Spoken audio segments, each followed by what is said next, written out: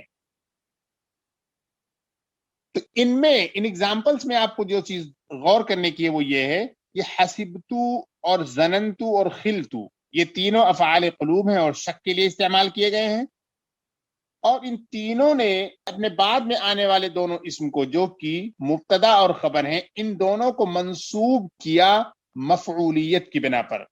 یہ مبتدا اور خبر تھے، لیکن اس کے ساتھ جب یہ آ گئے تو یہ دونوں کے دونوں مفعول بن گئے، اور مفعول بن گئے تو گویا کہ یہ منسوب ہوں گے. فار ایگزامپل حسبت زیدا فاضلا، میں نے زید کو فاضل سمجھا، یعنی کہ ٹیلنٹڈ سمجھا اور اسکالر سمجھا.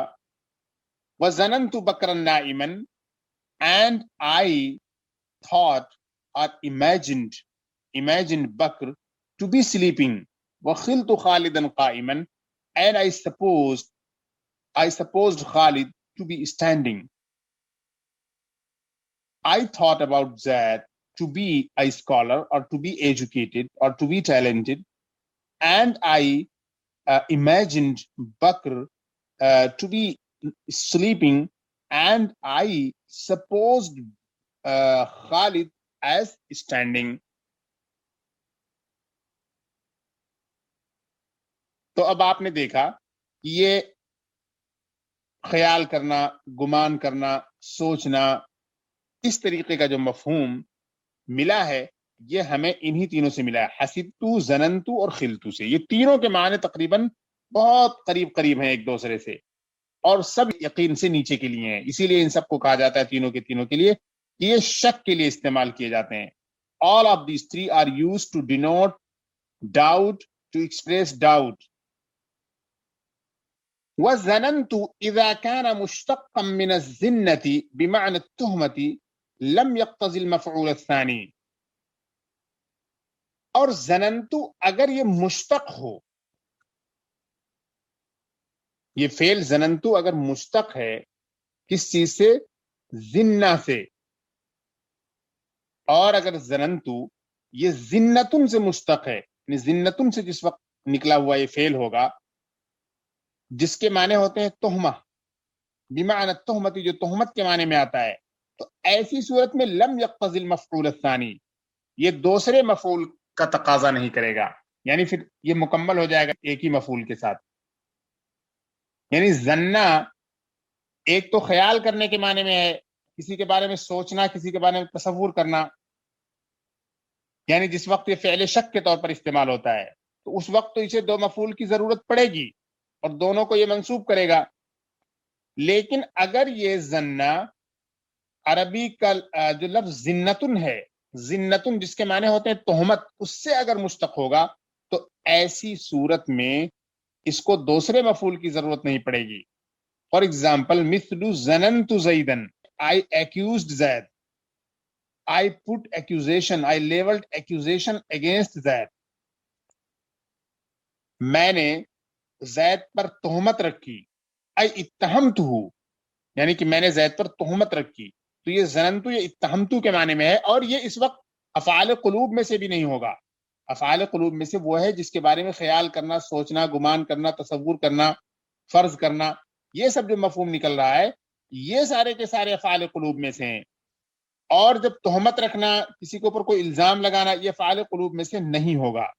تو ایسی صورت میں اسے ایک ہی مفعول کی ضرورت پڑے گی. وَظَنَنْتُ إِذَا كَانَ مُشْتَقًّا مِنَ الزِّنَّةِ بِمَعْنَى التُّهْمَةِ لَمْ يَقْتَضِ الْمَفْعُولَ الثَّانِي. اور ظننتو اگر زنہ سے مشتق ہے جو کہ تہمت کے معنی میں ہے تو پھر یہ مفعول ثانی کا تقاضا نہیں کرے گا. فار ایگزامپل ظننت زیدن، میں نے زید پر الزام ڈالا، تہمت رکھی. ای اتہمتہ، یعنی میں نے اس پر تہمت رکھی. اتہم یتہم اتہامن، یہ باب افتعال سے آتا ہے، اس کے معنی ہوتے ہیں تہمت دینا کسی پر. اتہمتہ، میں نے اس کو متہم قرار دیا. آگے جو ہمیں کور کرنا ہے وہ ہے وَأَمَّا الثَّلَاثَةُ الثَّانِيَةُ. ہم نے پیچھے یہ پڑھ لیا کہ افعال قلوب ایک تو پہلی جو قسم ہے وہ ہے جو شک کے لیے آتے ہیں، اور اس کے بعد بتایا گیا تھا کہ پھر 3 ایسے ہیں جو کہ یقین کے لیے آتے ہیں، اور پھر آپ کو ایک ایسا بتایا گیا تھا جو کہ مشترک ہوتا ہے شک اور یقین کے درمیان۔ تو خیر، ہم نے پہلے تینوں یعنی حسبتو، ظننتو اور خلتو، یہ جو تینوں ہیں جو کہ شک کے لیے آتے ہیں، ان کو ہم نے تحقیق سے پڑھ لیا۔ اب ہم آگے پڑھ رہے ہیں دوسری کیٹیگری کے افعال قلوب، اور وہ ہیں جو کہ یقین کے لیے آتے ہیں۔ وَأَمَّا الثَّلَاثَةُ الثَّانِيَةُ فَعَلِمْتُ وَرَأَيْتُ وَوَجَدْتُ، اور دوسرے 3، پہلے 3 تو ہم پڑھ چکے، اب دوسرے 3 جو بچ رہے ہیں وہ ہیں علمتو اور رأیتو اور وجدتو۔ فار ایگزامپل، علمت زیدا امینا، علمت زیدا امینا ورأیت عمرا فاضلا ووجدت البیت رہینا۔ علمت زیدا امینا ورأیت عمرا فاضلا ووجدت البیت رہینا۔ تو اس میں ہے کہ میں نے زید کو امانت دار پایا، علمت زیدا، یا میں نے زید کو امانت دار یقین کیا، میں نے زید کو امانت دار یقین کیا یا جان لیا یا اچھی طریقے سے سمجھ لیا۔ اچھا، اس کے بعد ہے وَرَأَيْتُ عَمْرًا فَاضِلًا، وَرَأَيْتُ عَمْرًا فَاضِلًا، اور میں نے عمر کو فاضل یقین کر لیا۔ وَوَجَدْتُ الْبَيْتَ رَهِينًا، اور میں نے مکان کو گروی سمجھایا، گروی یقین کیا۔ اصل میں علمتو ہے کسی چیز کو جاننا، یعنی کسی چیز پر یقین کر لینا، اور یہاں جو دوسرے نمبر پر ہے رائتو، اس کے معنی بھی میں نے اس کو دیکھا، یعنی میں نے اس پہ یقین کر لیا ہے کہ یہ ایسا ہے۔ اور جو تیسرا آتا ہے وجدتو، میں نے اس کو پایا، یعنی کہ میں اس پہ یقین کر رہا ہوں کہ وہ اس حالت میں موجود ہے۔ تو مشترک طور پر تینوں میں یقین کا معنی پایا جاتا ہے۔ جاننے کا مطلب یقین کر لیا میں نے، اور رائتو کا مطلب دیکھ کر میں نے یقین کر لیا، وجدتو مطلب پایا اور پا کر میں نے یقین کر لیا۔ تو یہ یقین کا معنی ان تینوں میں پایا جا رہا ہے۔ اور دوسرے 3 تو وہ علمتو اور رائتو اور وجدتو ہیں۔ جیسے علمتو زیدن امینا، میں نے زید کو امانت دار یقین کر لیا، دیانت دار یقین کر لیا یا کیا۔ ورأیتو عمرا فاضلا، اور میں نے عمر کو فاضل یقین کیا۔ ووجدت البیت رہینا، اور میں نے گھر کو گروی یقین کیا، مکان کو گروی یقین کیا۔ And the second 3 are علمتو، رأیتو and وجدتو۔ For example، علمت زیدا امینا ورأیت عمرا فاضلا ووجدت البیت رہینا۔ For example، علمت زیدا امینا، I believed، I knew that Amr was trustworthy، یعنی I knew with certainty that Zaid was trustworthy۔ ورأیت Umra فاضلا، and I pursued that Zaid was fazil. Fazil, we can say educated or talented. وَوَجَدْتُ الْبَيْتَ رَهِينًا، and I found the house mortgaged۔ ایک بات اب یہ ہو گئی، ان تینوں کے بارے میں بتا دیا کہ یہ تینوں یقین کے لیے آتے ہیں، اور تینوں کا استعمال اور مثالیں سب دے دیں۔ اب ایک اور بات بتا رہے ہیں کہ یہ جو تینوں کے تینوں ہیں، ان میں جب یقین کا معنی پیدا ہوگا، اور یہ اس صورت میں ہے جبکہ یہ افعال قلوب کے طور پر استعمال ہوں گے۔ کبھی کبھی کیا ہوتا ہے کہ یہ تینوں استعمال ہوں گے، افعال قلوب کے طور پر نہیں ہوں گے، بلکہ یہ ایک عام افعال کی طرح استعمال ہوں گے، اور اس وقت جو ہے یہ 2 مفعول کے محتاج نہیں ہوں گے۔ ایسی صورت میں ان کو 2 مفعول کی ضرورت نہیں پڑے گی۔ یعنی کہ یہ جس وقت افعال قلوب میں سے ہوتے ہیں اسی وقت 2 مفعول کی ضرورت پڑتی ہے۔ لیکن کبھی کبھی کیا ہوتا ہے کہ یہ جیسے علمتو ہے، یہ عرفتو کے معنی میں ہے، پہچاننے کے معنی میں آ گیا، تو اب ایسی صورت میں اس کو دو مفعول کی ضرورت پیش نہیں آئے گی۔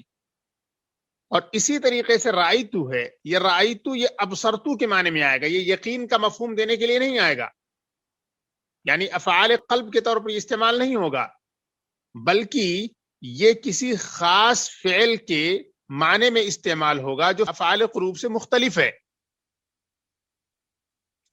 تو جب اس حالت میں استعمال ہوگا تو ایسی صورت میں صرف اسے ایک مفعول کی ضرورت پیش آئے گی۔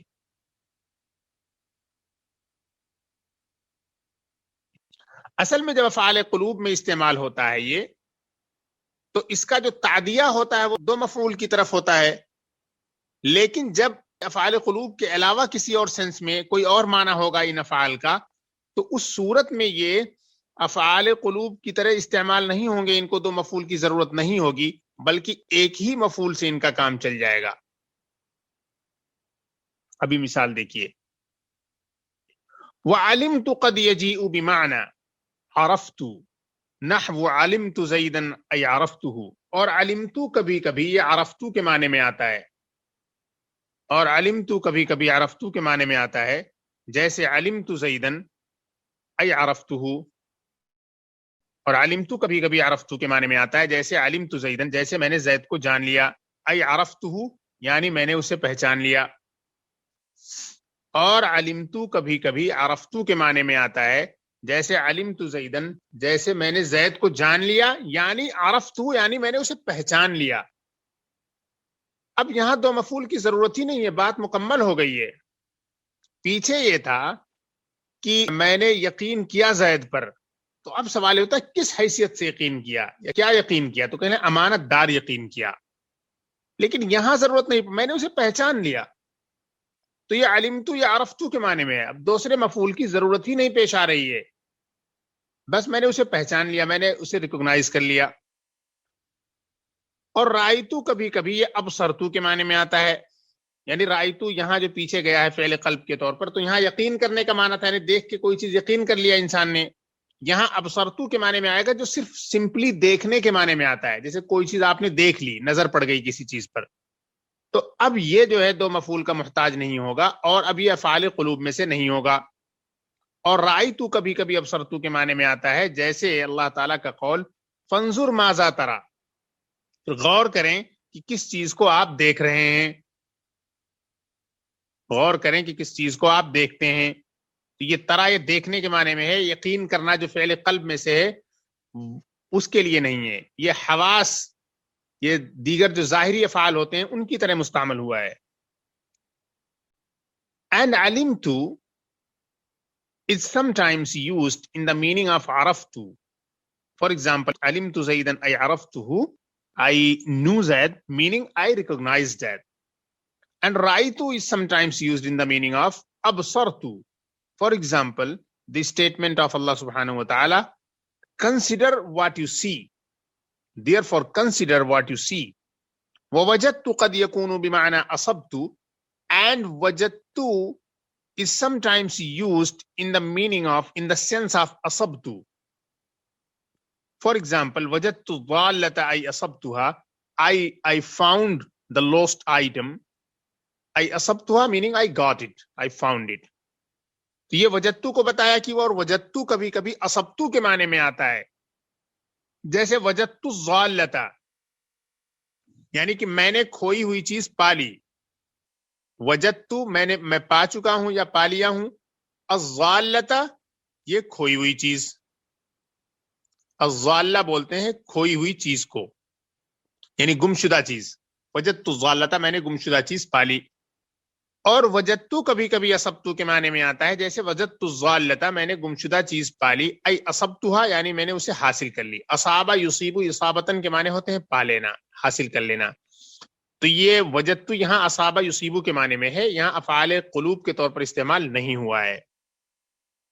تو خیر ان افعال کی دو حیثیت ہے، ایک تو فعل قلب کے طور پر استعمال ہوتے ہیں، تو جس صورت میں یہ فعل قلب کے طور پر استعمال ہوں گے اس صورت میں کسی چیز کے بارے میں کوئی خاص وصف یقین کرنے کا معنی پیدا ہوگا ذہن اور قلب میں، تو اسی لیے وہ افعال قلوب ہوں گے، اور دو مفعول کی ضرورت پیش آئے گی۔ لیکن جس وقت یہ نارمل فعل کی طرح استعمال ہوں گے تو اس وقت ان کو دو مفعول کی ضرورت نہیں پڑے گی، اور یہ افعال قلوب کے طور پر مستعمل نہیں ہوں گے، بلکہ حواس سے جو چیزیں محسوس کی جا سکتی ہیں اس انداز میں یہ استعمال کیے جائیں گے۔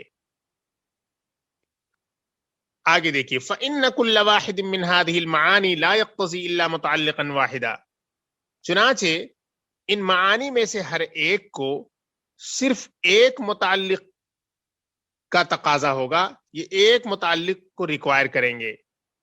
فَلَا يَتَعَدَّى إِلَّا إِلَى مَفْعُولٍ وَاحِدٍ، اور یہ صرف ایک مفعول کی طرف متعدی ہوں گے۔ چنانچہ ان معانی میں سے ہر ایک تقاضا نہیں کرے گا مگر ایک متعلق کا، فَلَا يَتَعَدَّى إِلَّا إِلَى مَفْعُولٍ وَاحِدٍ، اور چنانچہ ایسی صورت میں یہ صرف ایک مفعول کی طرف متعدی ہوں گے، ایک ہی مفعول سے ان کا کام چل جائے گا، اور اس صورت میں دو مفعول آئیں گے۔ آگے دیکھیے اب، so in this case all of these do not require but only one muta'alliq, and they will not be used as transitive but to a single object illa ila maf'ulin wahid, but a single object. Okay, یہ بات ہوئی۔ والواحد المشترک بینہما هو زعمت مثل زعمت اللہ غفورا فهو لليقین وزعمت الشیطان شکورا فهو للشک، اور جو ان دونوں کے درمیان ایک مشترک ہے افعال قلوب کی، گویا کی تین شکلیں ہوئی، تین کیٹیگریز ہوئی، تین گروپس ہوئے۔ ایک گروپ جو ہے وہ صرف شک کے لیے آتا ہے، only to show doubt, uncertainty، اور ایک گروپ ہے جو سرٹینٹی اور یقین کو بتاتا ہے، اور ایک گروپ ایسا ہے جو دونوں کے بیچ میں رہتا ہے، وہ شک کے لیے بھی استعمال ہوتا ہے، وہ یقین کے لیے بھی استعمال ہوتا ہے۔ کانٹیکسچولائز کرنا پڑتا ہے وہ کہ کس سیاق میں استعمال ہوا ہے، اسی اعتبار سے اس کا معنی متعین کیا جاتا ہے۔ تو پہلے گروپ میں، پہلی کیٹیگری میں حسبتو، ظننتو اور خلتو استعمال ہوئے ہیں، جو شک کے لیے اور انسرٹینٹی اور ڈاؤٹ کے لیے استعمال کیے جاتے ہیں، اور دوسری کیٹیگری جو یقین والی ہے اس میں علمتو، رائیتو اور وجدتو استعمال ہوتے ہیں۔ یہ دوسری کیٹیگری ہے، یقین کو بتاتے ہیں یہ سارے کے سارے افعال قلوب۔ اور اب تیسری کیٹیگری کو بتانے جا رہے ہیں، اور اس میں صرف ایک ہے، سنگل ہے، اکیلا ہے، اور وہ ہے زعمتو۔ یہ زعمتو شک اور یقین دونوں کے لیے مستعمل ہے۔ یہ سیاق و سباق سے پتہ چلے گا کہ یہ کس مفہوم میں استعمال ہوا ہے، آگے مثالیں دیں گے تو ابھی بہت سی چیزیں واضح ہو جائیں گی۔ والواحد المشترک بینہما هو زعمتو، اور وہ اکیلا جو ان دونوں کے درمیان مشترک ہے، اور ایک یا اکیلا جو ان دونوں میں مشترک ہے، یعنی ایک فعل قلب وہ جو ان دونوں میں مشترک ہے، یعنی جو کامن ہے، کامنلی دونوں کے لیے استعمال کیا جاتا ہے، وہ ہے زعمتو، یعنی شک اور یقین دونوں کے لیے استعمال کیا جاتا ہے، وہ ہے زعمتو۔ فار ایگزامپل زعمت اللہ غفورا، زعمتو کا زیادہ تر ترجمہ کرتے ہیں گمان کرنا، میں نے گمان کیا۔ گمان میں شک بھی ہوتا ہے، یقین نہیں پایا جاتا ہے۔ تو میں نے اللہ کو بخشنے والا غفور گمان کیا، گمان شک کے لیے ہے، تو کہہ رہے ہیں کہ یہاں زعمتو جو ہے یہ گمان کرنے کے معنی نہیں، یقین کرنا، میں نے اللہ کو غفور یقین کیا۔ یہاں گمان کرنا کا مطلب نہیں ہوگا، یقین کرنے کے معنی میں زعمتو ہوگا۔ وَزَعَمْتُ الشَّيْطَانَ شَكُورًا، اور میں نے شیطان کو شکر کرنے والا سمجھا۔ تو زعمتو دونوں جگہ استعمال ہے، اللہ تعالیٰ کی مغفرت میں کوئی شک نہیں ہے تو اس لیے زعمتو کا ترجمہ وہاں یقین ہوگا، اور شیطان نے ناشکری کی، شیطان نے شکریہ ادا نہیں کیا، اس لیے زعمتو یہاں شک کے لیے استعمال کیا جائے گا، شک کے مفہوم میں ہوگا۔ اور ایک جو ان دونوں کے درمیان مشترک ہے وہ ہے زعمتو، جیسے زعمت اللہ غفورا، کہ میں نے اللہ کو بخشنے والا یا غفور یقین کیا۔ فَهُوَ لِلْيَقِينِ، تو یہ زعمتو یہاں یقین کے لیے ہے۔ وَزَعَمْتُ الشَّيْطَانَ شَكُورًا، اور میں نے شیطان کو گمان کیا کہ وہ شکر کرنے والا ہے. میں نے شیطان کو شکر کرنے والا گمان کیا. تو زعما دونوں جگہ مستعمل ہے. ایک جگہ زعما کا ترجمہ ہم یقین کرنے کے معنی میں استعمال کر رہے ہیں اور دوسری جگہ زعما کو ہم شک کے مفہوم میں استعمال کر رہے ہیں. تو بات کلیئر ہو گئی. زعما یہ دونوں کے لیے آتا ہے, گمان کے لیے بھی اور یقین کے لیے. دونوں کے درمیان مشترک ہے. سیاق و سباق سے ہم پتہ لگا لیتے ہیں, کانٹیکسچوائز ہم کر کے پتہ لگا لیتے ہیں کہ یہ کس کے لیے کہاں استعمال ہوا ہے. اگر ایسی ذات کے لیے استعمال ہوا ہے جس پر یقین کرنا ہمیں ضروری اور فرض ہے تو وہاں ہم زعمتو استعمال کریں گے, جیسے زعمت اللہ غفورا. اور ایسی شخصیت کے ساتھ یا ایسے وجود کے ساتھ استعمال کیا جائے جو شک کے لیے ہو, جہاں یقین نہ پائے جائے, تو ایسی صورت میں ہم زعمتو کا ترجمہ گمان کرنا لیتے ہیں. جیسے وزعمت الشیطان شکورا, میں نے شیطان کو شکر کرنے والا گمان کیا. فہو للشک, تو یہاں یہ شک کے لیے ہے. And the one which is commonly used for both of them, yani the verb which is sometimes used to denote doubt and sometimes certainty, yani both dono ke liye. والواحد المشترك بينهما, and the one which is commonly used for both of them is زعمت, وہ زعمت ہے. For example, زعمت الله غفورا, I believed that Allah is all forgiving.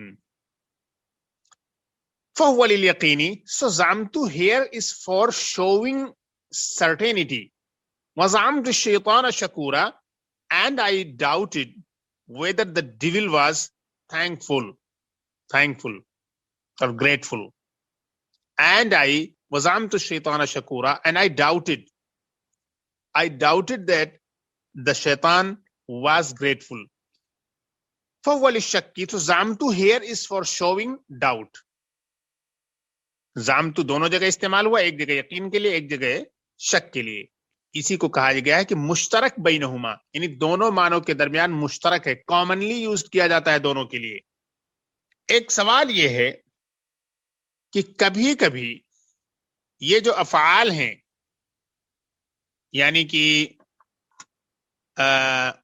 افعال قلوب, تو کیا کبھی ان کے جو دو مفعول ہیں ان دو مفعول میں سے صرف ایک مفعول کو ذکر کیا جا سکتا ہے؟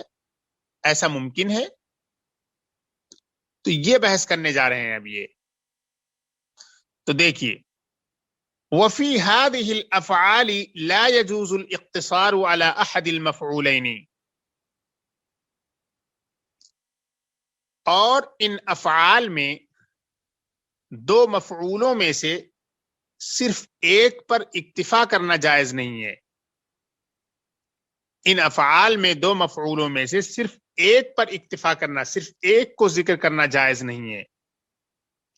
الاقتصار, اقتصر یقتصر بولتے ہیں کہ اکتفا کرنا, یعنی کسی خاص ایک چیز کو لے لینا, باقی کو چھوڑ دینا. وفی هذه الافعال, اور ان افعال میں لا يجوز الاقتصار, اکتفا کرنا ان میں دو مفعولوں میں سے ایک پر جائز نہیں ہے. یعنی صرف ایک مفعول کو لانا اور دوسرے کو چھوڑ دینا یہ جائز نہیں ہے ان افعال میں. کیوں نہیں جائز ہے؟ لأن مضمونهما معا مفعول به في الحقیقة, کیونکہ ان دونوں کا مضمون مل کر حقیقت میں ایک مفعول به کے درجے میں ہے. کیونکہ ان دونوں کا مضمون ساتھ ساتھ حقیقت میں ایک مفعول به کی طرح ہے. وهو مصدر المفعول الثاني المضاف الى المفعول الاول, اور وہ یہ ہے کہ یہ مصدر المفعول الثانی, یعنی مفعول ثانی کا مصدر ہے, اور یہ مفعول ثانی کا مصدر ہے المضاف الى المفعول الاول, جو مفعول اول کی طرف مضاف ہے. پہلے عبارت اور ترجمہ اچھی طرح سے سمجھیں, پھر اس کے بعد میں تشریح کرتا ہوں. اذ معنی علمت زیدا فاضلا, کیونکہ علمت زیدا فاضلا کا جو معنی ہے وہ ہے علمت فضل زید, کہ میں نے زید کے فضل کو جان لیا. علمت زیدن فاضلا کے معنی ہے علمت فضل زیدن، میں نے زید کے فضل کو جان لیا.